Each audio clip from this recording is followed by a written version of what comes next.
soltam ovos de basilisco e tecem teias de aranha. Aquele que comer os ovos, eles morrerá. Ali apertando sai deles uma víbora.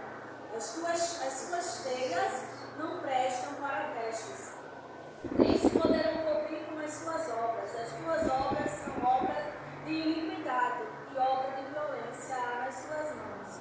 Aleluia, louvado seja o nome do Senhor.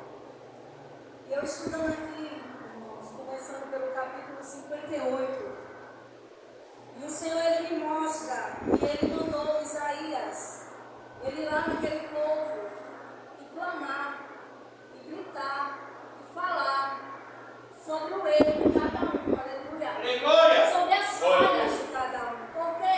Porque naquele tempo eles queriam ser muito santos, porque jejuavam, porque iam para a casa do Senhor, aleluia, porque caminhavam, porque muitas vezes eles pagavam o preço no meio da rua para que as pessoas vissem, aleluia. E Deus, Ele fala aqui, Ele mandou Isaías dizer, Isaías diz para eles, e por que eles jejuam dessa forma? Fazem iniquidade, aleluia, louvado seja Deus. Aqui no capítulo 58, fala que eles fazendo jejum tratavam seus empregados. Não era solidário as viúvas, os órfãos.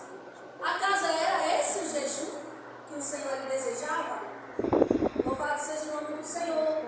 E a Bíblia diz, aleluia, que Isaías ele fez o que o Senhor mandou. Louvado seja o nome do Senhor.